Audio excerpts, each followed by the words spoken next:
እግዚአብሔርን እናመሰግናለን። የእግዚአብሔርን ቃል ከኔ ጋር እንነጋገራለን።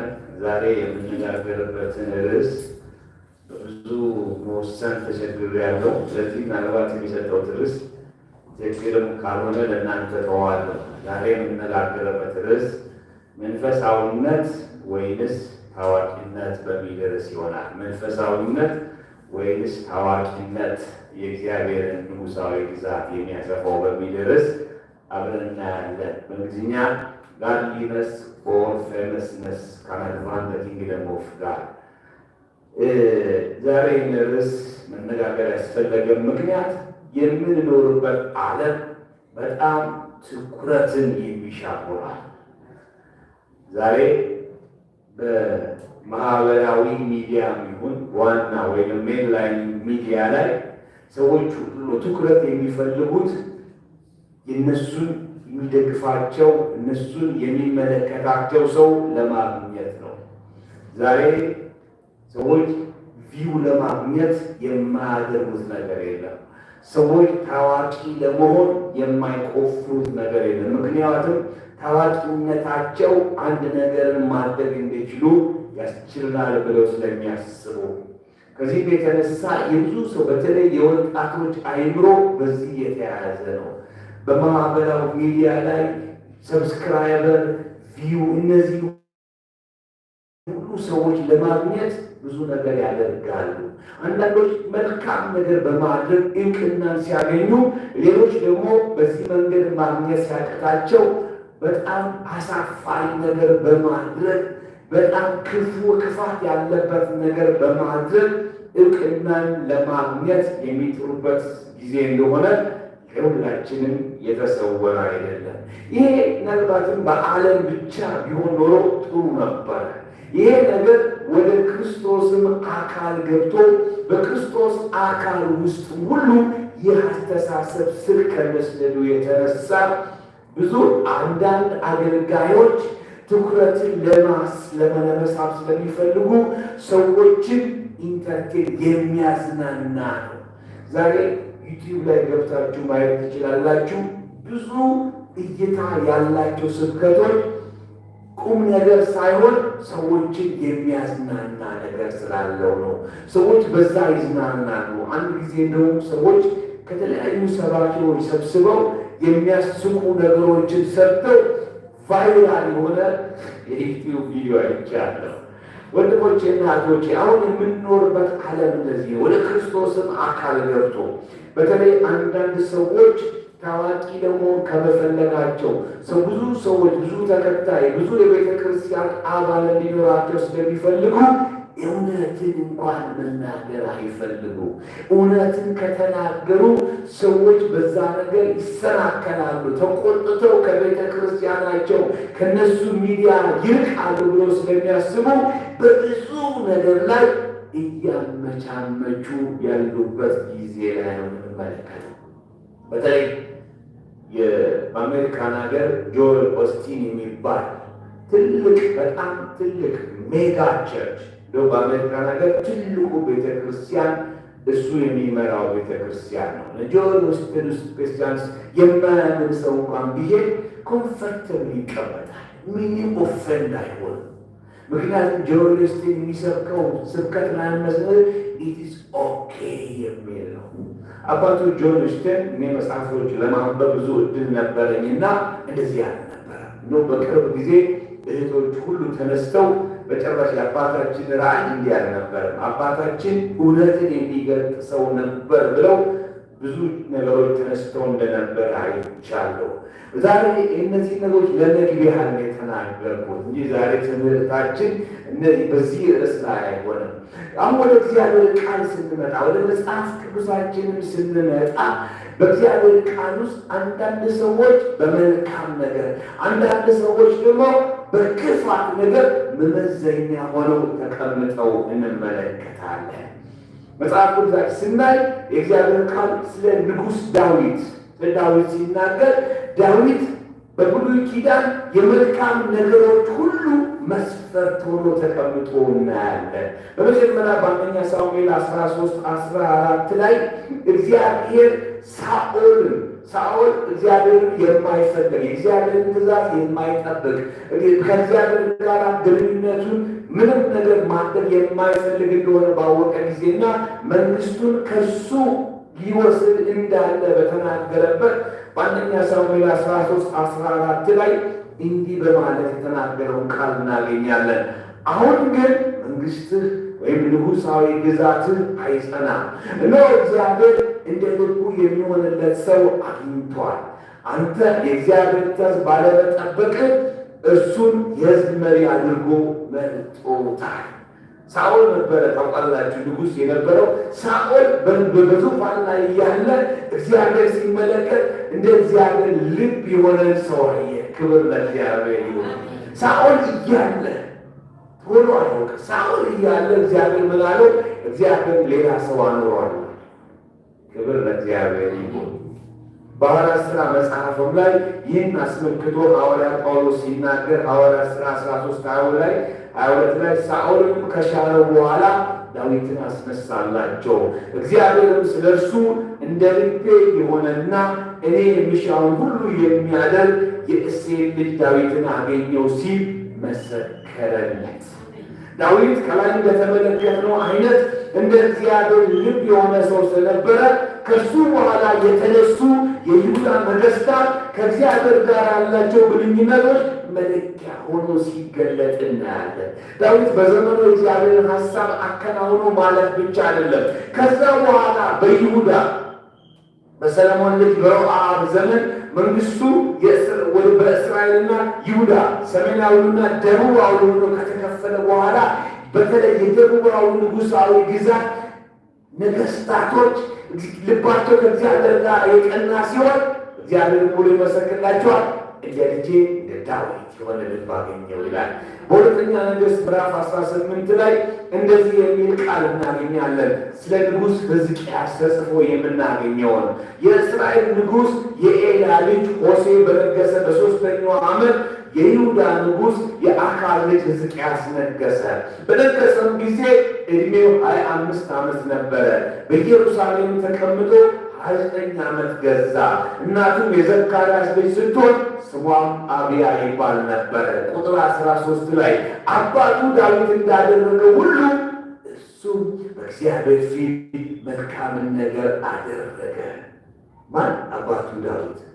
የዘር ሐረጉን ብትቆጥሩ በዳዊትና በሕዝቅያስ መካከል በጣም ብዙ ነገሥታቶች አሉ። ነገር ግን እግዚአብሔር በዳዊት ዘንድ አይቶት የነበረውን በዳዊት ዘንድ አግኝቶት የነበረውን ነገር ስላገኘ አባቱ ዳዊት እንዳደረገው በእግዚአብሔር ፊት መልካምን ነገር አደረገ ተብሎ ሲመሰከር እናያለን። ዳዊት በእግዚአብሔር ልብ ውስጥ የእግዚአብሔር ልብ ውስጥ የሆነውን ነገር አይቶ ያን ነገር ስለገለጠ ከዛ በኋላ በመጡት ነገሥታቶች ውስጥ መለኪያ መስፈርት ሆኖ ተቀምጦ እናያለን። ጌታ የተመሰገነ ይሁን።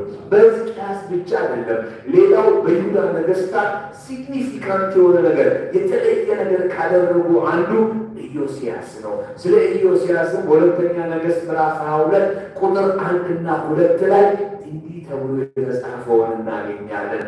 ኢዮስያስም በነገሰ ጊዜ ዕድሜው 8 ዓመት ነበረ። ይሄ ደግሞ የባሰ ነው። ሕዝቅያስ እንኳን በ25 ዓመቱ ነው። በኢየሩሳሌም ተቀምጦ 31 ዓመት ገዛ።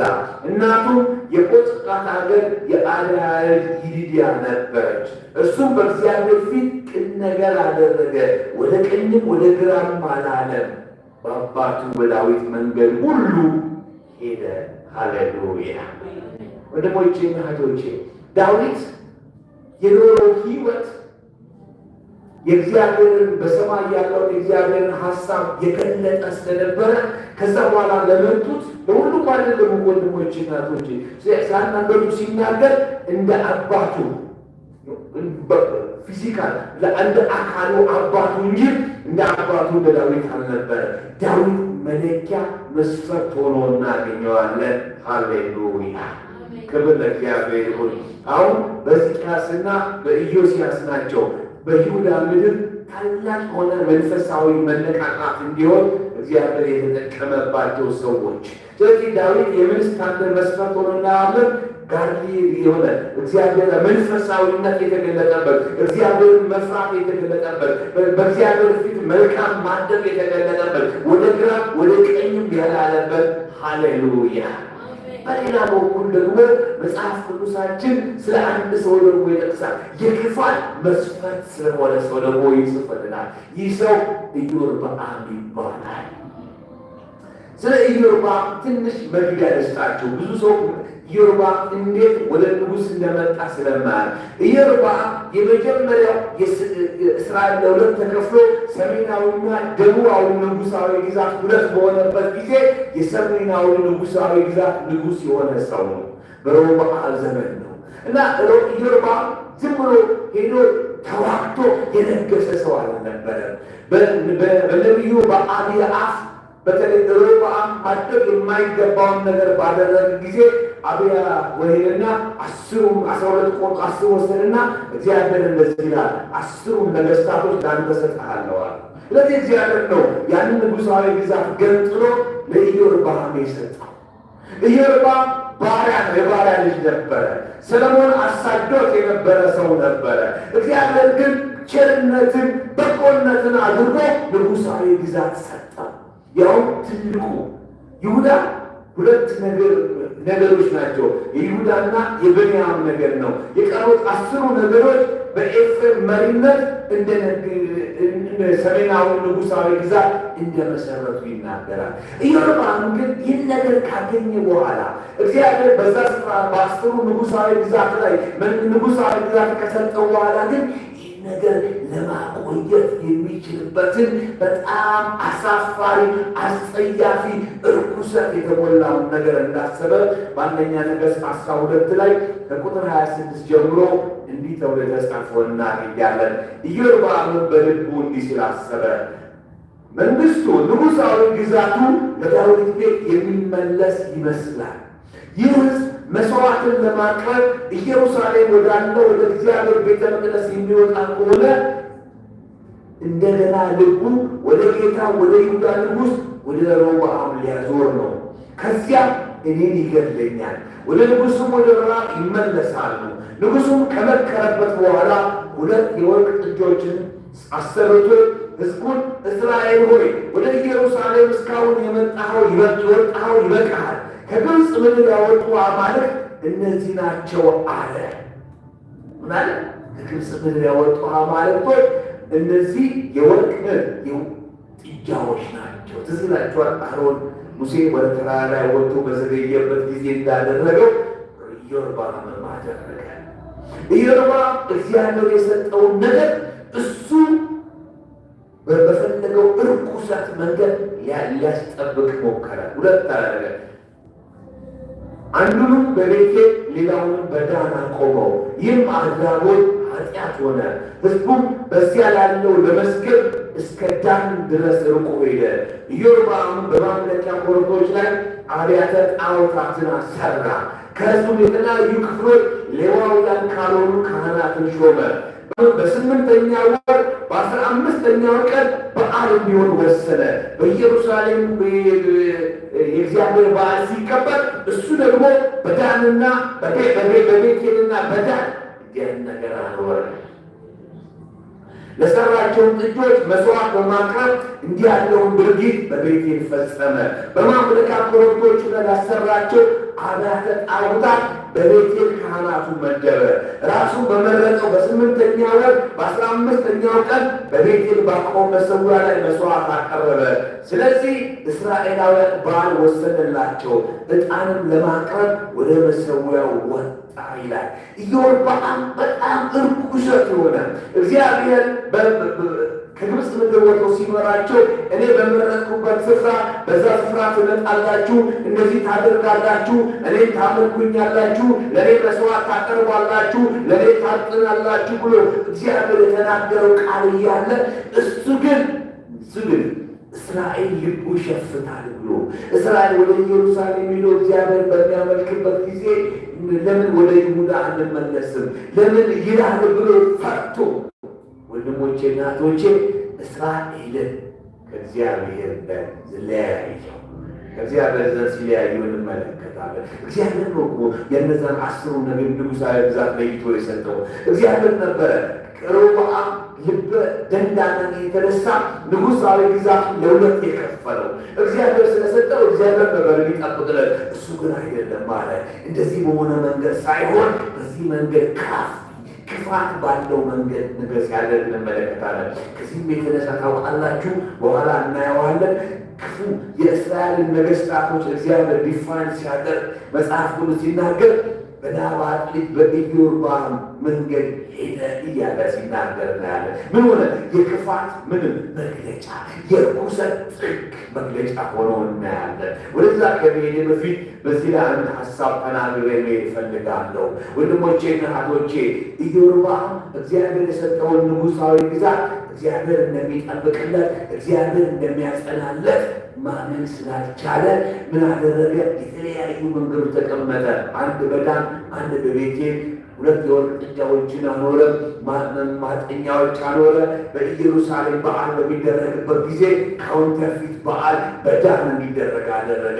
በሌላ ቀን ደግሞ በቤቴል እንዲደረግ አደረገ። እሱ ምን አስበ? በዚህ አይነት መንገድ የሕዝቡን ልብ ይይዛለሁ ብሎ አሰበ። ወንድሞቼ እናቶቼ፣ ዛሬም በክርስቶስ አካል አንዳንድ አገልጋዮች እንደዚህ ያደርጋሉ። ሕዝቡን ከእግዚአብሔር ጋር ኅብረት እንዲያደርግ ከእግዚአብሔር ጋር እንዲገናኝ ከማድረግ ይልቅ ትኩረቱ እግዚአብሔር እንዲሆን ከማድረግ ይልቅ ክራፍት የሆኑ ነገሮች ያደርጋሉ። ኢዮርብዓም አንድ በዳን አንድ በቤቴል የወርቅ ጥጃዎች አለ። ዛሬ ሰዎች የወርቅ ጥጃዎች እየሰሩ ነው። የወርቅ ጥጃዎቹ አንዳንዶቹ ውሃ ነው፣ የተጸለይበት ውሃ ነው ይላል። የወርቅ ጥጃ ነው። ምክንያቱም የእግዚአብሔር ልብ ከእግዚአብሔር ልብ ይሰርቃልና። አንዳንዶች ደግሞ ዘይት ነው፣ ዘይት ነው። ይህችን ዘይት ወንድሞች ሰዎች ምን ያሉ መሰላችሁ? እናንተ አሁን ግንኙነት ማድረግ ያለባችሁ ከውሃው ጋር ነው። ግንኙነት ማድረግ ያለባችሁ ከዘይቱ ጋር ነው። ግንኙነት ማድረግ ያለባችሁ ከተጸለየበት ጨርቅ ጋር ነው። ባይዘወይ ኢዮርብዓም አሁን በመጽሐፍ ቅዱስ ተጽፎልን እንዳላችሁ ኢዮርብዓም ሲያቀርበው ለምን እዛ ድረስ ትለፋላችሁ አለ። እዛ ድረስ ለምን በግር ትሄዳላችሁ? እዚሁ ከእግዚአብሔር ጋር አትገናኙ። እነዚህም ሰዎች በእግዚአብሔር ፊት በጸሎትና በምልጃ ምን መፈለግ ያስፈልጋል? እኔ ጸልይበታለሁ፣ የጸለይኩትን ውሃ ስንታለ ብቻ ብሬውን ይጭለቀው እንጂ ከዛ በኋላ እንዲህ እያደረጉ እንደ ኢዮርብዓም እኔ እነዚህ የምለው በናባጥ ልጅ በኢዮርብዓም ኃጢአት መንገድ የሚሄዱ ሰዎች ናቸው። አንድ ሚስጥር ልንገራችሁ። ማንም ይሁን ነው ጳውሎስ ሲናገር በገላትያ መጽሐፍ ላይ እኛ ከሰበክንላችሁ ወንጌል ውጭ ብሎ ማንም ብቻ እኛም ሆኖ ብንናገር ይላል። እኛም ምናልባት እኔ ጳውሎስ ሀሳቤን ቀይሬ መጥቼ ባለፈው ጊዜ መጥቼ የነገርኳችሁ ሰው የሚድነው በክርስቶስ ኢየሱስ በማመን በጸጋ ነው ብዬ ነበረ። አሁን ግን ማሻሻያ አድርጋለሁ ብትሉ የተረገምኩ ልሁን ይላል። ከዚህ በላይ ወደዛ አገኘን እግረ ልናገር ፈልጌ ነው። መጽሐፍ ቅዱሳችን ስለ ኢዮርብዓም የክፋት መለኪያ እንዴት እንደተቀመጠ ሲናገር በአንደኛ ነገሥት 16 ቁጥር 1 እና 2 እንዲህ የሚል ቃል ይጽፍልናል። ከዚያም የእግዚአብሔር ቃል በባኦስ ላይ እንዲህ ሲል ወደ አናና ልጅ ወደ ኢዩ መጣ። ከትቢያ አንስቼ የሕዝቤን የእስራኤል መሪ አደረግሁ። አንተ ግን በኢዮርብዓም መንገድ ሄድ፣ ሕዝቤን እስራኤልን ኃጢአት እንዲሠራ በኃጢአቱም ለቁጣ እንዲያነሳሳኝ አሳሳትከዋል። እኔ ሾኩ፣ እኔ ንጉሣዊ ግዛቱን ሰጠው፣ እኔ በዙፋን ላይ አኖርኩ። አንተ ግን ሕዝቤን ወሰድከው። ሕዝቤን ምን አደረግከው? እንደ በናባጥ ልጅ በኢዮርብዓም መንገድ። ወንድሞቼና እህቶቼ የዛሬ 500 ዓመት በእግዚአብሔር ማርቲን ሉተር በሚባል አንድ መነኩሴ እግዚአብሔር ተጠቅሞ ቤተክርስቲያንን ሪስቶር እስካደረገበት ዘመን ድረስ ቤተክርስቲያን ከእግዚአብሔር ሀሳብና ከእግዚአብሔር ፈቃድ ወጥታ ነበረ። በተለይ ማርቲን ሉተር በጻፈው መጽሐፍ ላይ ሲናገር ምን እንዳስቆጣው ሲናገር አንድ ጊዜ አንድ ሰው ሰክሮ ያገኘውና ለምን ትሰክራለህ ሲለው ኪሱ ትኬት አወጣና ሰጠው። ያ ትኬት በዛም ጊዜ ይሰራ የነበረ የጳውሎስ ጴጥሮስ ቤተክርስቲያን ነበረ በሮም እና ለካ በዛ ቤተክርስቲያን የሚሆን ሰው ሲገዛ የገነት ትኬት ይሰጠዋል የሚል ነው። እና ሉተር ይህን ሲያይ በጣም አዘነ። እንዴት እንዲህ ታደርጋላችኋል? ወንድሞቼና እህቶቼ ዛሬም በክርስቶስ አካል እንደዚህ የሆነ ነው። እግዚአብሔር ወንድሞቼና እህቶቼ የታደሱ ሰዎች ሕይወታቸውን መስዋዕት አድርገው ነው ለእኔና ለእናንተ ይህንን የወንጌል ቃል ያስተላለፉልን። ዛሬ ግን አንዳንዶች በናባጥ ልጅ በኢዮርብዓም መንገድ እየሄዱ ነው። ወንድሞቼና እህቶቼ ሞኞች እንዳትሆኑ። ማንም ሰው መጥቶ ይገራችሁ ክርስቶስን ካላሳያችሁ፣ ከክርስቶስ ጋር እንድትገናኙ ካላደረጋችሁ፣ ሌላ ማንም መካከለኛ ካመጣ ያ በናባጥ ልጅ በኢዮርብዓም መንገድ የሚሄድ ሰው ነው። ሌላ አንድ ሰው ልጨምርላችሁ። በዚህ አንደኛ ነገሥት 16 ላይ ቁጥር 30 እና 31 የኦምሪ ልጅ አክዓብ ደግሞ ለየት ይላል። ከእሱ አስቀድሞ ከነበሩት ይልቅ በእግዚአብሔር ፊት ክፉ ነገር አደረገ። ቁጥር 31 የናባጥ ልጅ የኢዮርብዓም ኃጢአትን እንደ ቀላል ከመቁጠሩ በላይ የሲዶናውያን ንጉሥ የኤዝቤልንና የኤልዛቤልን አገባ። ሄዶም በዓልን አመለከ፣ ሰገደለት። አክዓብ ደግሞ ኢዮርብዓምን በለጠው። በናባጥ ልጅ በኢዮርብዓም ኃጢአት መመላለስ ቀላል፣ ይህማ አነስተኛ ናለና የሶዶናውያን አማልክት ሁሉ አመለከ። ከዚህ ክፍል የምንመለከተው ዳዊት በእግዚአብሔር ፊት በቅንነት በእግዚአብሔር ፊት መልካም በማድረግ ምሳሌ እንደሆነው፣ በተቃራኒ ደግሞ ኢዮርብዓም በእግዚአብሔር ፊት ክፋትን በማድረግ የእግዚአብሔርን ሕዝብ ልብ በመስረቅ የእግዚአብሔርን ልጅ ወደ ጣዖት አምልኮ በማምጣት መስፈርት ስታንደርድ ሆኖ እናገኘዋለን። አክዓብ ያንን ደግሞ እንዲሁም ከኢዮርብዓም በታች የረከሰ ሆኖ ስለተገኘ መጽሐፍ ቅዱሳችን ኢዮርብዓም እንደ ስታንደርድ ከወሰነ በኋላ የአክዓብ እርኩሰት ደግሞ ከዛ የባሰ እንደሆነ አድርጎ ሲናገር እንመለከተዋለን። ከዚህ የምንመለከተው ወንድሞቼና እህቶቼ የኢዮርብዓም ታዋቂነት፣ የኢዮርብዓም ስሙ መታወቅ፣ የኢዮርብዓም የመጀመሪያው የእስራኤል ንጉሥ መባል የእግዚአብሔር ንጉሣዊ ግዛት አድቫንስ አላደረገም። አንድ ነገር እነግራችኋለሁ። የሰዎች ታዋቂነት ማለት የሚታወቁ ፈመስ መሆናቸው፣ ዝነኞች መሆናቸው ለእግዚአብሔር ንጉሣዊ ግዛት ፋይዳ የለውም። የእግዚአብሔር ንጉሣዊ ግዛት አድቫንስ የሚያደርገው የሰዎች ታዋቂነት ሳይሆን የሰዎች መንፈሳዊነት ነው። ክብር ለእግዚአብሔር ይሁን። ዛሬ ብዙ ሰዎች አሉ የማይታወቁ፣ ነገር ግን በእግዚአብሔር ንጉሣዊ ግዛቱ የሚገርም ኮንትሪቢሽን ያላቸው። ክብር ለእግዚአብሔር ይሁን። የማይታወቁ ስማቸው አይታወቅም፣ ነገር ግን ንገራችሁ እላችኋለሁ በሰማይ ግን ወንድሞችና የተለየ ክብር። አንድ እግዚአብሔር ሰው መጽሐፍ ይጽፍ እንደዚህ ይላል፣ በሰማይ ብዙ ሰርፕራይዞች አሉ። ምክንያቱም እግዚአብሔር ሰው እንደሚያይ ስለማይ። ሃሌሉያ። እውቅና መጥፎ ነው እያልኩ አይደለም። ዳዊትን አንስቼላችኋለሁ፣ ስታንድ መስፈርት ሆኖ። ነገር ግን ወንድሞቼና እህቶቼ መንፈሳዊነት የሌለው እውቅና ግን እዚህ ግባ የሚባል አይደለም።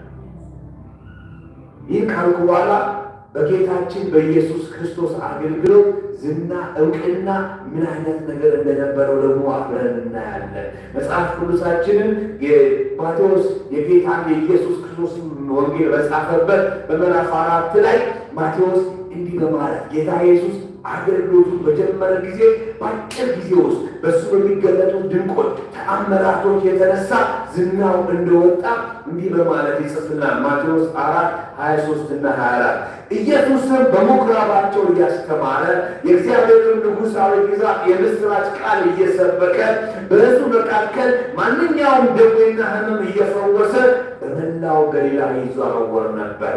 ከዚህም የተነሳ ከምን የተነሳ ብዙ በሽተኞች ከመፈወሳቸው የተነሳ ዝናው በመላው ሶርያ ተሰማ። በገሊላ ብቻ አይደለም፣ የእስራኤልን ምድር አልፎ ከገሊላ አልፎ በሶርያ ምድር ተሰማ።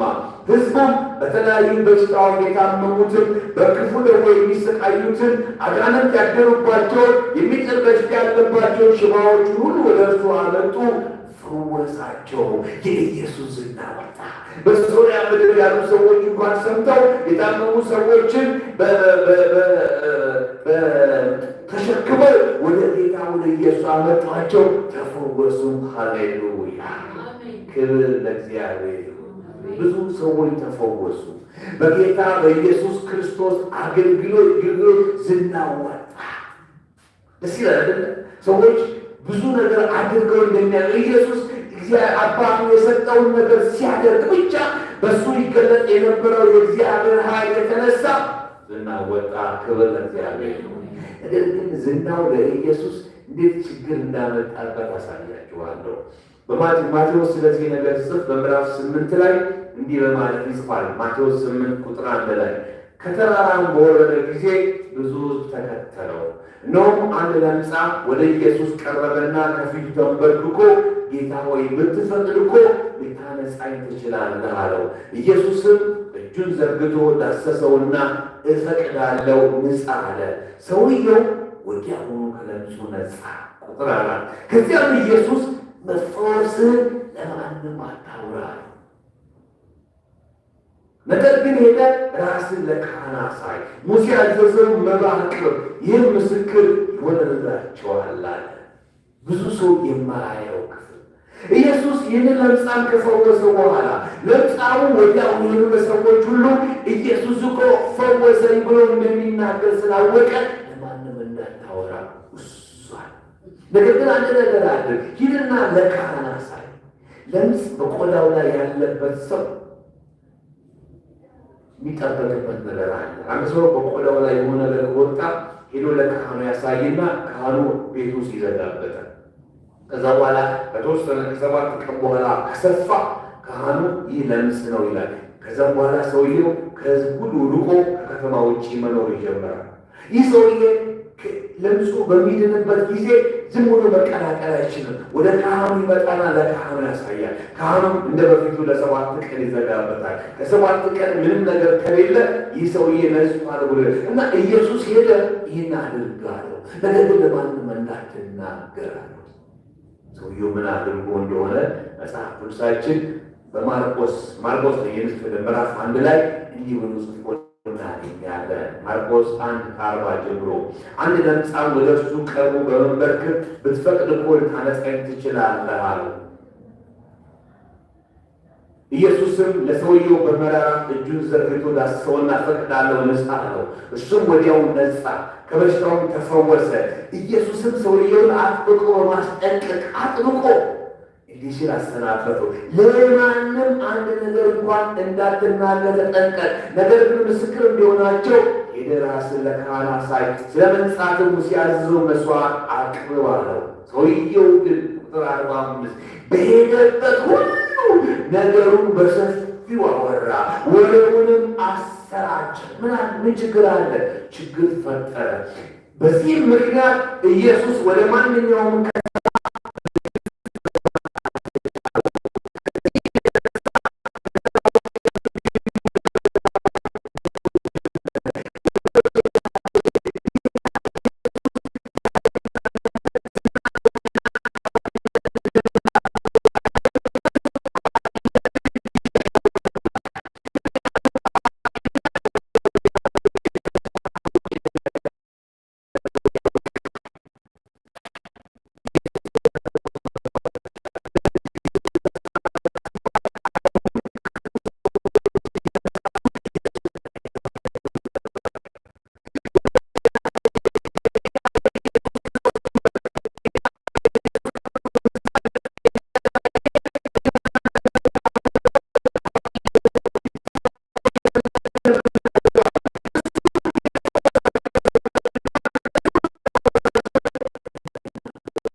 መንፈስ እየተናገረኝ በዓለም እንደምን ብለህ ዝነኛ ታዋቂ ለመሆን ብዙ ቪው ለማግኘት ብዙ ሰብስክራይብ ለማግኘት ትጋር የሚለው በሰማያዊ ንጉሳዊ ግዛት ግን እንደሱ አይደለም። ወንድሞቼ እናቶቼ፣ ሰዎች እናንተን ባወቋችሁ ቁጥር ወንድሞቼ እናቶቼ እናንተ የምትናገሩትን ቃል ላለመስማት ጆሮዎቻቸውን ይዘጋል። አሁን በመንገድ ላይ ሄዳችሁ ማንም ታዋቂ ሰዎች ስላልሆነ ለማንም ሰው ወንጌል ለመስበክ ችግር የለም። ይሄ በሆነ ጀምሬ ስለ ጌታ ኢየሱስ ነግረው ምንም ባያዝ የለው። ነገር ግን የሆነ ታዋቂ ሰው ገና ሳይ ሊሰብከኝ ገና ሳይ ጴንጤ ሊያደርገኝ ጨዋታ ያወጣናል። ኢየሱስንም እንደዚህ አድርጎታል። ወንድሞቼና እህቶቼ ዛሬ በክርስቶስ አካል ውስጥ የምናየው የሰማያዊ ንጉሳዊ ግዛትን አድቫንስ ሊያደርግ የሚችለው ታዋቂነታችን ነው፣ እንቅፋት ነው የሚፈጥረው። ከዛ ይልቅ መንፈሳዊነታችን እንደሆነ ከዚህ ክፍል እንመለከታለን። ክብር ለእግዚአብሔር ይሁን። አንዳንዶች ታዋቂ ከመሆናቸው የተነሳ በሰዎች ዘንድ ክብ ቦታ ለማግኘት እውነትን እንኳን ለመናገር አቅም ያጣል።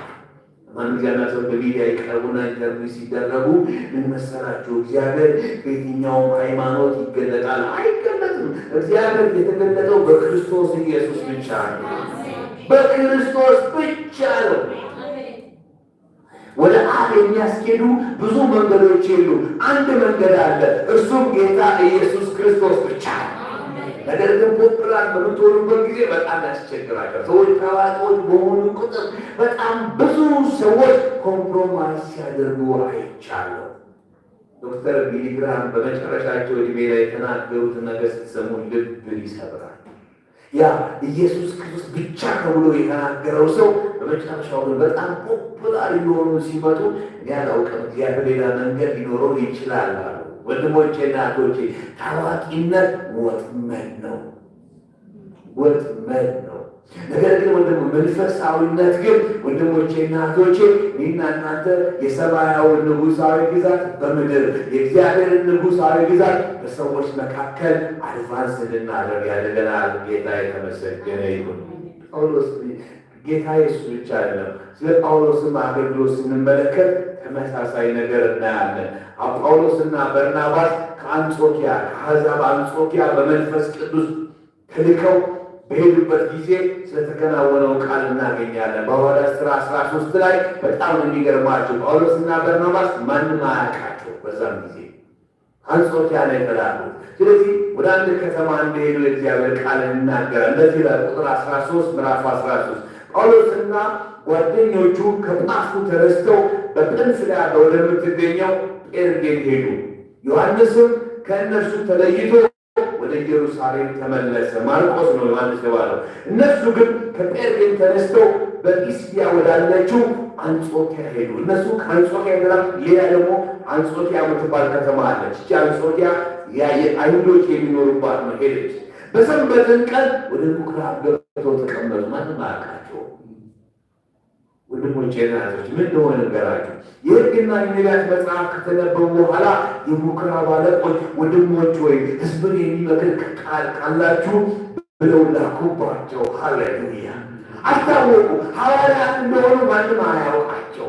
ስለዚህ ሄደው እንደ ማንኛውም አይሁድ በምኩራብ ተቀመጡ። ከዛ ተላከባቸው የምክር ቃል። ወንድሞቼ እና እህቶቼ ማንም ስለማያውቃቸው የጌታ የኢየሱስ ክርስቶስን ወንጌል ተናገሩ። ሃሌሉያ!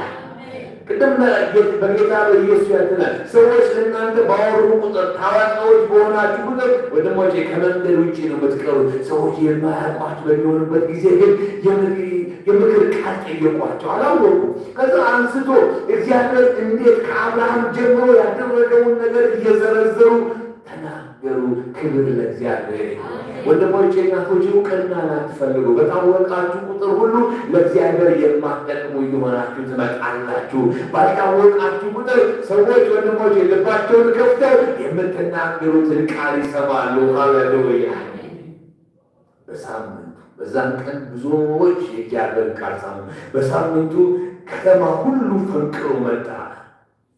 በዚህ በሐዋርያት ሥራ ምዕራፍ 13 ቁጥር 44 ላይ እንደዚህ ይላል። በሚቀጥለው ሰንበት የከተማው ጥቂት ሰው ብቻ ሲቀር በሙሉ የጌታን ቃል ለመስማት ተሰበሰበ። ለምን? ሲታወቁ ስላልነበረ። የከተማው ሰው ሁሉ ምንም ባዝ የለው። ወንድሞቼ እናቶቼ፣ ዛሬ ብዙዎች ተሟሙተው ቲፎዞ ቀጥረው በተለያየ መንገድ ኢንቨስት አድርገው የሚያገኙት ታዋቂነት የእግዚአብሔር ንጉሣዊ ግዛት ወደፊት ሳይሆን እንቅፋት እያኖረባቸው አልገባቸው። ብዙ ሰዎች እዚህ መንገድ ይወልዳል። ታዋቂ መሆን ያስፈልጋል። ታዋቂ በታዋቂ በሆን ቁጥር ሁሉ የማጠቅም እየሆንክ ነው የምትመጣው። ከዛ በኋላ ምን እንደሆነ እግዚአብሔር ቃል ይናገራል። አይሁድም ብዙዎች ባዩ ጊዜ በቅናት ተሞሉ። አይጠበቁም። ምክንያቱም ወንድሞች እግዚአብሔር ሰብትን በሆነ መንገድ አሾልኮ አስገባቸው። ሃሌሉያ! በነገራችን ላይ እግዚአብሔር እንደዚህ ነው። የማይታወቁ ማንም የማያውቃቸውን ሰዎች በእንደዚህ አይነት መንገድ የመንግስቱ ሰራተኞች ያደርጓቸዋል። ሃሌሉያ! በዓለም እንደዚህ ያለ በእግዚአብሔር ንጉሣዊ ግዛት ግን እንደዚህ ነው የሚሰራው። አንድ ጊዜ እንደዚህ ሆነ። በሐዋርያት ሥራ መጽሐፍ ላይ ጴጥሮስና ዮሐንስ ሲናገሩ በሰሙ ጊዜ ገረማቸውና እነዚህ ያልተማሩት ሰዎች አሏቸው። ወንድሞቼ እና እህቶቼ አልተማሩም፣ ነገር ግን የእግዚአብሔርን ዘላለማዊ ሐሳብ ተረድተዋል። ሃሌሉያ! አንድ ሰው ያለ እኮ ታዋቂ ስላልሆንኩ ነው እንጂ ታዋቂ ስትሆን በቃ አለቀልህ። ማንም ሰዎች በሚያዩበት ጊዜ ሁሉ ዲፋይን ያደርጉሃል።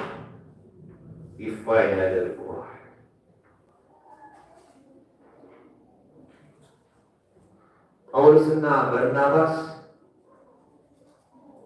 እየታወቁ በመጡበት ጊዜ ምን እንደገጠማቸው በሐዋርያት ሥራ ምዕራፍ 13 ቁጥር 46 ጀምሮ እናገኛለን። እንደዚህ ይላል።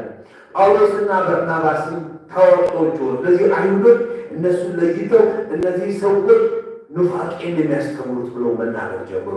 እነዚህ ሰዎች እንዳትሰማቸው ማለት ጀመሩ። ከዚህ የተነሳ ሬዚስታንስ ማድረግ ጀመረ። እንደዚህ ሆነ። ጳውሎስና በርናባስ በድፍረት እንዲህ አሏቸው፣ የእግዚአብሔር ቃል በመጀመሪያ ለእናንተ መነገር አለበት። እናንተ ግን ናቃችሁት፣ በዚህም የዘላለም ሕይወት እንደማይገባችሁ በራሳችሁ ላይ ፈረዳችሁ።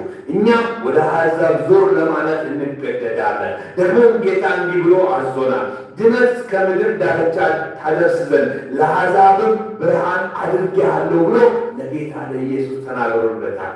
አሕዛብም ይህን በሰሙ ጊዜ ደስ ለጌታም ቃል ክብር ሰጡ። ለዘላለሙ የተዘጋጁ ሁሉ አመኑ። የጌታም ቃል በአካባቢው ባለው አገር ሁሉ ተስፋፋ። ወንድሞችና እህቶች አይሁድ ሲያውቋቸው ተፏቸው። ወገዘ እግዚአብሔር ደግሞ ወደ አሕዛብ ላላኳቸው ባላወቋቸው አሕዛብ መካከል የእግዚአብሔር ቃል ተስፋፋ። ሃሌሉያ!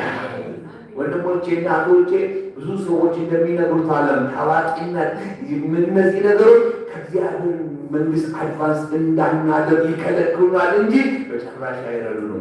ዛሬ ታዋቂ የሆኑ ሰዎች የሚናገሩት ነገር ሁሉ ይፈራሉ። ይህን ተናግሬ ከዚያ በኋላ ይላሉ። አንዳንድ ዘማሪዎች ታዋቂ ከመሆናቸው የተነሳ እንዲህ ብዬ ዘምሬ በዚህ መዝሙሬ እንዳይሰናከሉብኝ ስላሉ ወተዳውን እያደረጉ የወንጌልን ቃል ባዶ እያደረጉ ነው። ወንድሞቼና እህቶቼ ታዋቂነት በአንድ በኩል ተቃውሞ ያስነሳብናል፣ በሌላ በኩል ደግሞ ይሉኝታ እንዲኖር ያደርገናል። የማንታወቅ ሰዎች በምንሆንበት ጊዜ ግን የእግዚአብሔር ስራ ያለ ችግር መንፈሳዊ ሊሆን እንጂ ያለ ችግር አድቫንስ ማድረግ እንችላለን። ሃሌሉያ! ክብር ለእግዚአብሔር ይሁን። ሃሌሉያ! ሌላ ታዋቂነት አደጋ ውስጥ ደግሞ ይከታል። በመጽሐፍታችን በሐዋርያት ሥራ 14 ላይ የእግዚአብሔር ቃል ሲናገር ልስጥራን በምትባል ከተማ ጳውሎስና በርናባስ በሄዱበት ጊዜ አንድ ነገር ሆነ። ቆሞ ሄዶ የማያውቅ ሰው ተፈወሰ።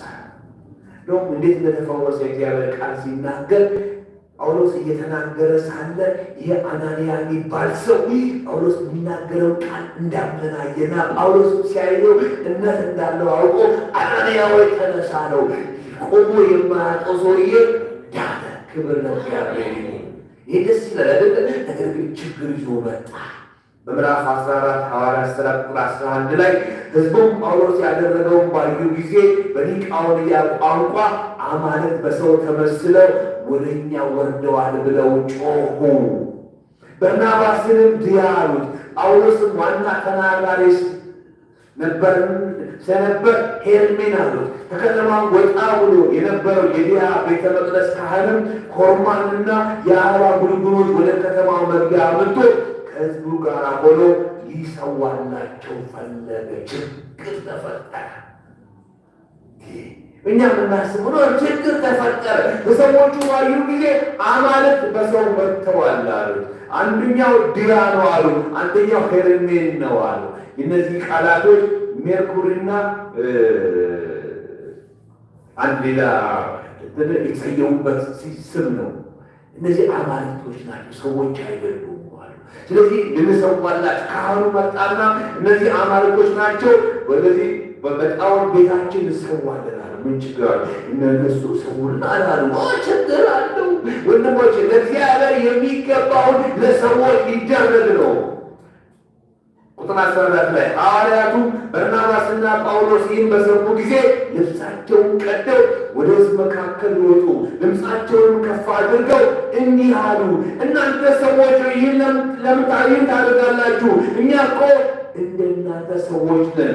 እናንተ ደግሞ ከእነዚህ ከንቱ ነገሮች ርቃችሁ ሰማይና ምድር ባህርንም በውስጡ የሚኖሩትን ሁሉ ወደ ፈጠረ ወደ ሕያው እግዚአብሔር ልትመለሱ ወንጌልን እንሰብክላችኋለን። እሱ ባለፉት ትውልዶች ሕዝቦች ሁሉ በገዛ መንገዳቸው እንዲሄዱ ተዋቸው። ይሁን እንጂ ዝናብ ከሰማይ እንዲሁም ፍሬያማ ወቅቶች በመስጠቱ ደግሞ ልባችን በበግና በደስታ ለማካቱ መልካም በማድረግ ራሱን ያለ ምስክር አልተወም። ይህ ሁሉ ሲናገር አልሰማም አላቸው።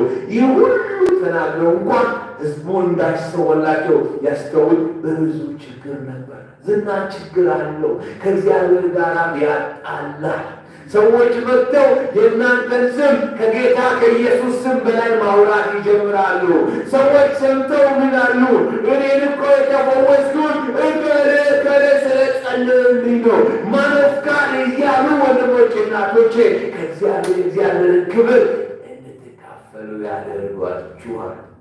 ጳውሎስና በርናባስ ከባድ ችግር ነው የገጠማቸው። ሲናገር በብዙ ችግር ነው። ሰዎቹ በጭራሽ እናንተ ትሑቶች ናችሁ፣ እነዚህ የምትሉት ትሑቶች ስለሆናችሁ እንጂ አማልክቶች ናቸው እያሉ ካልሰዋል እያሉ ግብ ጀመሩ። ጳውሎስና በርናባስ ገብቷቸው ልብሳቸውን ቀደዱ ይላል። እኔ ክፍል ባየሁት ቁጥር ሁሉ በዘመኑ ያለን አረጋዎች በኛ ያላሉ ራሳቸው ናቸው። አይደለም ወንድሞቼ እናቶቼ፣ ለእግዚአብሔር የሚገባውን ክብር ለእግዚአብሔር ሊሰጥ ይገባል። ሃሌሉያ! ይሄ የሚያሳያችሁ ታዋቂነት፣ ዝና የሁሉ ችግር አለው፣ መዘዝ አለ። ልብሳቸውን ሲቀዱ ድረስ የሚያሳዩቸው የፈለጉት እኛ ሰዎች ነን። አልሰማም አሉ። ሰው እንዴት አርጎ ሽባ ያድናል አሉ። ይህም ያደረገው ሰማይና ምድር የሰራው ጌታ አልሰማም አሉ። ወንድሞቼ እና እህቶቼ፣ ብዙ ሰዎች እንደሚያስቡት አለ ዝና መዘዝ አለው። እንዴት ከዛ ነገር ማለድ እንደምታደርጉ ካላወቃችሁ የእግዚአብሔርን ሕዝብ ከእግዚአብሔር ትሰሙታላችሁ። አንድ ክፍል አለ። ሄሮድስ ልብሰ መንግስቱን ለብሶ ንግግር ሊያደርግ ቀረው ይላል። ሄሮድስ በቤተ ክርስቲያን ላይ ብዙ ስደት አመጣ። ቤተ ክርስቲያን ትጸልይ ነበረ። እግዚአብሔር ሆይ ምን ስደቱና መከራው እያሉ እየጸለዩ ነበር። ሄሮድስ ልብሰ መንግስቱ ለብሶ መናገር ሲጀምር እግዚአብሔር ነገር ሊፈልገው ፈለገ። የሄሮድስ ድምፅ ተቀይሮ የመልአክ ድምፅ፣ የአማልክት ድምፅ ሆነ ይላል እና ሄሮድስ ይህ በሆነበት ጊዜ ምን ማለት ነበረበት? ዝቅ ማለት ነበር። እሱ ግን ኮራ አረጋል። ለካ ሰው አይደለሁም አማልክት ነኝ ያለ እግዚአብሔር ነገር እየፈለገው ነው። መጽሐፍ ቅዱስ ሲናገር ለእግዚአብሔር ክብርን ስላልሰጠ መልአኩ መታው ይላል፣ ተላ ይላል። ወንድሞቼ ናቶች፣ ሰው በአንድ ቀን በጥቂት ደቂቃ ውስጥ ተልቶ አያውቅም። መላእክት ግን ሲመታችሁ እንደዚህ ነው የሚሆነው። አንድ ነገር ነግራችሁ እፈልጋለሁ። እውቅና፣ ዝና፣ እነዚህ ነገሮች መዘዝ አላቸው። ልንፈልጋቸው ሁሉ አይገባም። አንድ ሰው የካትሪን ኩልማንና የኦራል ሮበርትስን አገልግሎት አነሳስሮ በጻፈው መጽሐፍ ላይ ያነበብኩትን ልንገራችሁ። ሁለቱም እግዚአብሔር የተጠቀመባቸው ሰዎች ነው። ነገር ግን እንዲህ ይላል ካትሪን ኩልማን እሷ መስበክ ማስተማር ከመጀመሪያ በፊት የአምልኮ ፕሮግራም በሚደረግበት ጊዜ ሁልጊዜ መድረክ ላይ ነው የምትቆመው። መድረክ ላይ ሆና ነው የምትታየው። ትኩረቱ የህዝቡ ሁሉ ትኩረት እሷ እንድትሆን ትፈልጋለች አለ። በተቃራኒ ኦራል ሮበርት ግን የእሱ ጊዜ ደርሶ ኦራል ሮበርት እስኪጠራ ድረስ ኋላ ነው የሚቆመው። ህዝቡ ትኩረታቸው ሁሉ እግዚአብሔር እንዲሆን ይፈልጋል። ወንድሞቼና እህቶቼ እንዴት አድርገን ማኔጅ እንደምናደርገው ካላወቀ ኦራል ሮበርት ዘመኑ ሁሉ ስሙ እንደተከበረ አገልግሎ ያለፈ ሰው ሲሆን ካትሪን ኩልማን ግን ስካንድል አፍተር ስካንድል የገጠማት ሴት። አንድ ነገር ነግራችሁ ፈልጋለሁ። ትኩረት የእግዚአብሔር ህዝብ ትኩረት ወደ እናንተ ከሳባችሁ ከእግዚአብሔር ጋር ትጣላላችሁ። እግዚአብሔር ባደረገው ነገር እነ በርናባስና ጳውሎስና በርናባስ እንደዛ የሆኑት ከዚህ የተነሳ ነው። ታዋቂነት መዘዝ አለው፣ ችግር አለው። ጴጥሮስና ዮሐንስም በቤተ መቅደስ ሽባ የነበረው ሰው በተፈወሰ ጊዜ እናንተ ሰዎች ሆይ እግዚአብሔርን ስለ መፍራታችን ወይም ደግሞ በገዛ ኃይላችን ያደረግን ለምን ይመስላችኋል? ይህን ያደረገ የናዝሬቱ ኢየሱስ ነው አሉ። ክብር ለእግዚአብሔር ይሁን። ወንድሞቼና እህቶቼ ታዋቂነት ከጥቅሙ ይልቅ ጉዳቱ ይበልጣል። ማኔጅ እናድርገው ካልቻልነው እግዚአብሔር ጋር ያለን ግንኙነት ሁሉ ያበላሻል። ዛሬ ዓለም ሰዎችን የምትለቃቸው ባላቸው ታዋቂነት ልክ መሆኑን ተከትሎ አንዳንዶች በመልካም ስራ መታወቅ ሲያቅታቸው በክፉ በአሳፋሪ ነገር እውቅና ለማድረግ ይሞክራሉ። ዩቲዩብ ውስጥ ገብታችሁ ማየት ስላላችሁ አንዳንድ ሰዎች ለመታወቅ ብለው ሁለት ሴቶች ያደረጉት ራቁታቸውን ነውና ለምን ያደረጋችሁ ይባል በማንኛውም መንገድ እንታወቅ ስላልቻል ቢያንስ በዚህ ነገር ታውቀን ከዛ በኋላ ሰዎች ማስታወቂያ ያሰሩናል አሉ። ሰዎቹ ማስታወቂያ እናሰራቸውም አለ። ምክንያቱም በዛ መንገድ አይገኝምና። ሌሎች ደግሞ አሁን በክርስቶስ አካል ውስጥ በኢትዮጵያ በምትገኘው አካል ውስጥ የባንክ ደብተራችሁ ይዛችሁና ይጸልይላችኋል። እግዚአብሔር ወደ ባንካችሁ ገንዘብ ያስገባሉ ይሏቸዋል። ሌሎችም ብዙ እንግዶች በጣም እንግዳ የሆኑ አንዳንዶች ደግሞ የወጣለ እግዚአብሔር ያልተናገረው የትንቢት ቃል እየተናገሩ አየሩን ለመያዝ ሲሞክሩ ይታያሉ። ያልገባቸው እነዚህ ሰዎች ነገራችሁ እንደዚህ ባገኙ ቁጥር ሁሉ የእግዚአብሔርን ስራ ለመስራት ሽባ እየሆኑ ነው። ከምድር ሽባ እየሆኑ ነው። ሽባ እየሆኑ ነው። ስለዚህ ወንድሞቼ እናቶቼ እግዚአብሔር በዚህ ምድር ላይ የሰማዩን ንጉሳዊ ግዛት በምድር ላይ አድቫንስ ለማድረግ የእግዚአብሔርን ንጉሳዊ ግዛት በሰዎች መካከል ላይ ለማስፋት የሚያስፈልገው መንፈሳዊነት እንጂ ታዋቂነት አይደለም። እንደውም ታዋቂነት ከጨዋታ ያወጣቸዋል። ጌታችን ኢየሱስ ክርስቶስ ይህን ነገር ይበልጥ እንደተረዳ በኋላ መጠመጣበታለሁ። ከዛ በፊት አንድ ነገር እንናገር፣ ስለ ዳዊት እንናገር። ዳዊትን መጽሐፍ ቅዱስ ሲናገር ዳዊት ጎልያድን ከገደለ በኋላ ከዛም በኋላ በብዙ ጦርነቶች ላይ ድል ማድረግ በጀመረበት ጊዜ በአንደኛ ሳሙኤል ምዕራፍ 18 ቁጥር 6 ላይ ሴቶቹ እንዲህ ብለው ዘፈኑ ይላል። ዘፈን የዘፈኑት እንዲህ አሉ። ዳዊትን ፍልስጤማውን ከገደለ በኋላ ሰዎች ወደ ቤታቸው በሚመለሱበት ጊዜ ሴቶች በከበሮና በመሰንቆ እየዘፈኑ እየጨፈሩ እያሉ ንጉሥ ሳኦልን ለመቀበል ከእስራኤል ከተሞች ሁሉ ወጡ። ሴቶችም እንዲህ ሲሉ በመቀባበል ዘፈኑ። ሳኦል 1000 ገደለ፣ ዳዊት ግን 10,000 ወይም 1000 ገደለ። ሳኦልም እጅግ ተቆጣ፣ ይህም ነገር አላስደሰተው። እርሱም ለዳዊት 10,000 1000 ለእኔ ግን 1,000 ብቻ፣ እንግዲህ ንጉሣዊ ግዛት እንጂ ሌላ ምን ቀረው አሉ። ከዚያች ዕለት አንስቶ ሳኦል ዳዊትን በቅናት ዓይን ይመለከተው ጀመር። ወንድሞቼና እህቶቼ ዳዊት ሳኦል በዳዊት ላይ በመጀመሪያ እንዲነሳ ያደረገው በሴቶቹ የዘፈኑት ዘፈን ነው። ወንድሞቼና እህቶቼ ዳዊት ዝም ባሉ ኖሩ እላለሁ። ዳዊት በቤተ መንግስት ገና ብዙ ነገር በሰራ ነበር። ያ አስወጣው። ከዛን ጊዜ በኋላ ሳኦል ዳዊትን እገድለዋለሁ ብሎ እንደዛተ መጽሐፍ ቅዱስ ይናገራል። ወንድሞቼና እህቶቼ ዝናን እውቅናን አትፈልጉ። እንደውም የማትታወቁ ሰዎች ሁኑ። በእግዚአብሔር መንግስት ውስጥ ግን ሲግኒፊካንት የሆነ ሮል ይኖራቸው። ክብር ለእግዚአብሔር ነው።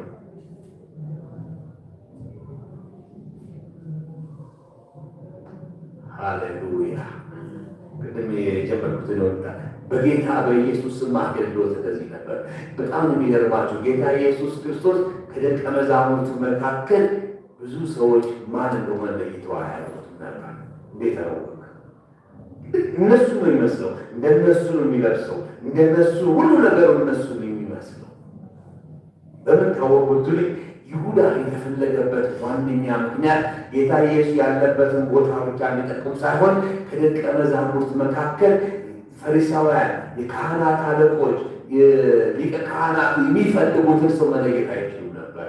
ማቴዎስ ስለዚህ ነገር ጽፍልን ማቴዎስ 26 ላይ ቁጥር 48 እና 49 እንዲህ የሚል ቃል እናገኛለን። ይሁዳ እኔ የምስበው እርሱን ነው ያዙት ብሎ ምልክት ሰጥቷቸው ነበረ። በቀጥታ ወደ ኢየሱስ ሄዶ መምህር ሆይ ሰላም ላንተ ይሁን በማለት ሳመው። ወንድሞቼ ይህና የእናንተ ጌታ ራሱን ከደቀ መዛሙርቱ በተለየ አለባበስ እንኳን አይለብስ ነበር። ክብር ለእግዚአብሔር። ለምን? ወደ ከተሞች ሲገባ ለአገልግሎቱ እንቅፋት እንዲሆን አይፈልገው። ይህና አይገርማችሁ? ዮሐንስ ነው በሚጽፉበት ወደ እርሱ መጡና እኔ ነኝ ኢየሱስ አላቸው። እንዲሁም በይሁዳም ብቻ አይደለም ያለ ዮሐንስ ሲናገረው እኔ ነኝ አላቸው። እነርሱም ወደቁ ይላል። ሁለት ጊዜ ከወደቁ በኋላ በሶስተኛው ጊዜ እንዲህ ያለ እነዚህ ተዋቸዋል። ከደቀ መዛሙርት መካከል ለይተው የሚታወቅ አለበት። ለምን? ራሱን ፖፑላር ለማድረግ ምንም ኤክስትራ ነገር አያደርግም። ምክንያቱም ወንድሞቼ እናቶቼ፣ ሰዎች የማያውቋችሁ ሲሆኑ ወደምትፈልጉበት ስፍራ ሄዳችሁ የእግዚአብሔር ንጉሣዊ ግዛት ወንጌል ትሰብካላችሁ። ታዋቂ በሆናችሁበት ቁጥር ከመንገድ የቀራችሁ ትቀራላችሁ። ኢየሱስ የኔና የእናንተ ጌታ እንደዚህ የሆነው። ዛሬ ግን ወንድሞቼ እናቶቼ፣ አንዳንድ ቤተክርስቲያን ስትሄዱ ከፊት ከተቀመጡ ወንበሮች መካከል ለየት ያለ ሰፋ ያለ የሚደላ ወንበር ካገኛችሁ ያ የፓስተሩ፣ አንዳንድ ቦታ የሚስቱም ሁሉ አብሮ ይቀመጣል። ደግሞ አንድ ጊዜ ከአንዲት አሜሪካዊት ከሆነ ሴት ጋራ በፌስቡክ ተገናኝተን ትንሽ ምናለች ጻፈች። ፈርስት ሌዲ የሚባል ቸርች ውስጥ አለ። ፈርስት ሌዲ እናንተ መናቀው በመንግስቱ ውስጥ ነው። የፓስተርን ሚስት ቸርች ውስጥ ፈርስት ሌዲ ነው የምትባለው።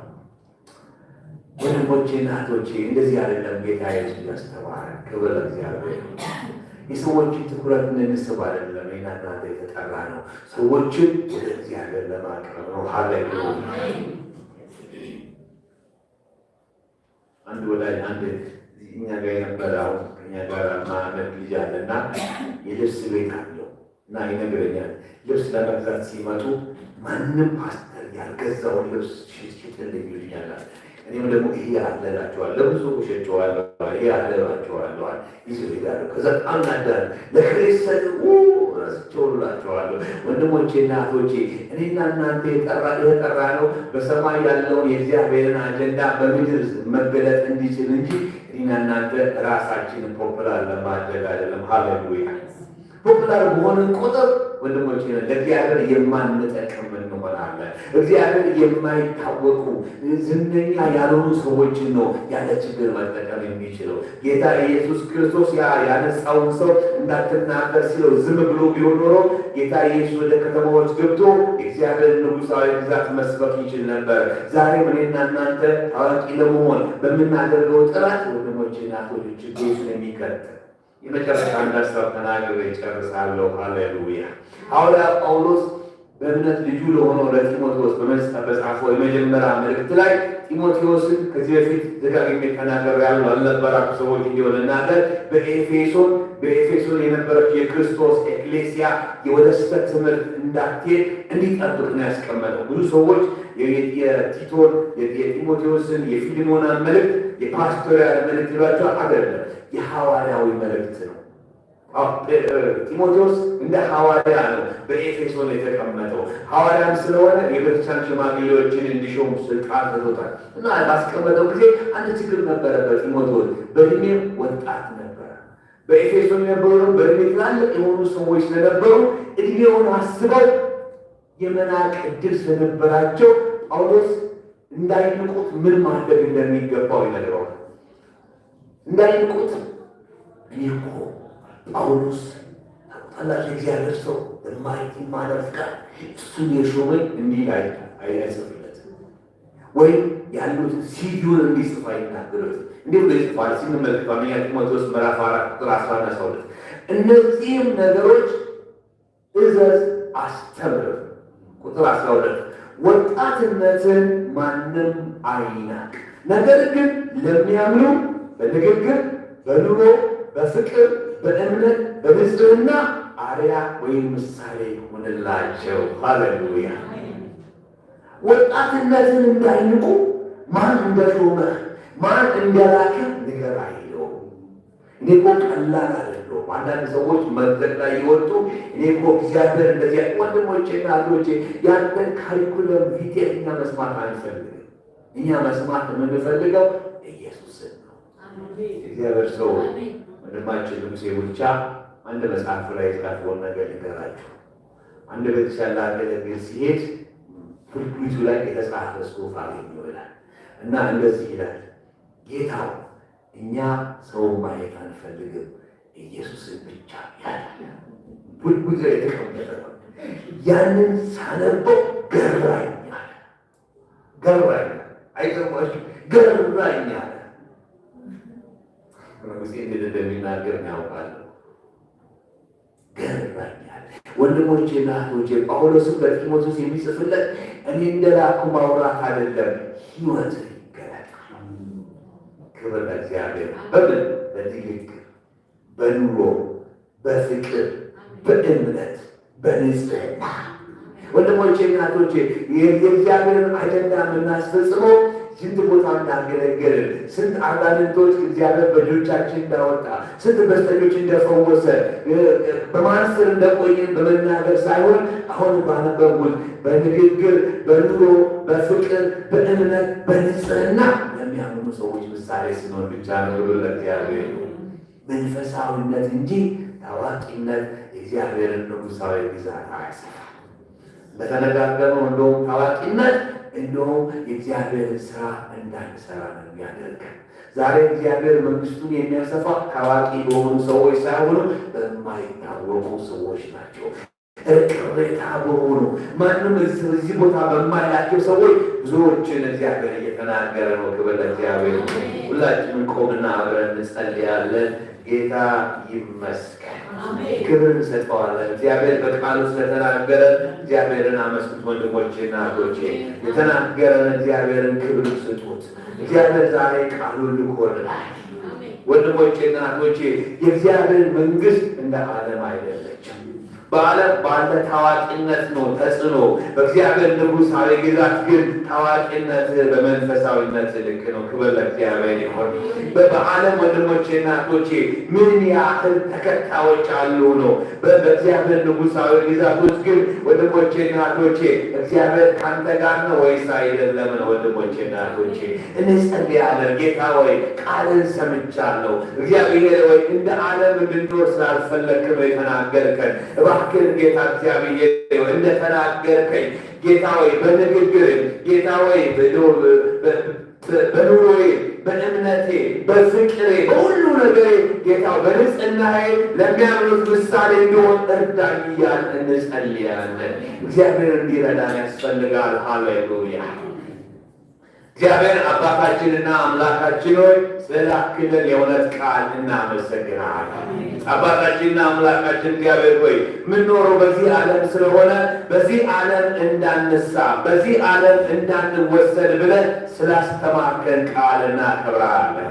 አቤቱ ጌታ ሆይ ብዙዎች እንደሚናገሩት ታዋቂነት፣ ዝና ጌታ እግዚአብሔር ሆይ እነሆ የእግዚአብሔር መንግስት እንዳንሰራ የሚያደርገን እንቅፋት እንደሆነ ስላሳየን እናከብራለን። አባታችንና አምላካችን እግዚአብሔር ሆይ ጌታን ኢየሱስ ክርስቶስን ከከተማ ውጪ በምድረ በዳ ያስቀረው ስለ እሱ የተነገረው ነገር እንደሆነ ሰምተናልና አቤቱ ጌታ ሆይ ለራሳችን ታዋቂነት፣ ለራሳችን ዝና ከመፈለግ እንድንቆጠብ ልትረዳን እንጸልያለን። እግዚአብሔር አባታችንና አምላካችን ሆይ የሚያስፈልገን ጌታ ሆይ ከአንተ ጋር ያለን ግንኙነት ጌታ ሆይ የምናገለግላቸውንም ሰዎች ወደ አንተ በማቅረብ አንተን እንዲያው በማድረግ እንደሆነ እንድትረዳን እንጸልያለን። አቤቱ ጌታ ሆይ ለአንተ የሚገባውን ክብር እንዳንወስድብህ እርዳ። ስለ እኛ ሳይሆን ስለ ጌታ ስለ ኢየሱስ ክርስቶስ እንዲወራ እንድትረዳን እንጸልያለን። በማን አልፎ ፈወሰ ሳይሆን ማን ፈወሰ የሚለው ነገር አጀንዳ እንዲሆን እንጸልያለን። እግዚአብሔር አባታችንና አምላካችን ሆይ ጌታ ኢየሱስ እንደተናገረ ጌታ ሆይ አድርጉ የተባላችሁትን ካደረጋችሁ በኋላ የማንጠቅም ባሪያዎች አድርጉ የተባልነውን ነገር አድርገናል በሉን የሚል ጌታ ሆይ እንደዚህ እንመላለስ እንድትረዳን እንጸልይ። ስለ ሁሉም እናከብረሃለን፣ ክብርን ሁሉ እንሰጥሃለን። ጌታ ሆይ ስለ ሁሉም ተባረክ፣ ተመስገንም። በጌታ በኢየሱስ ክርስቶስ ስም ጸለይ። አሜን። ሃሌሉያ። ሁላችንም እንቀመጣለን።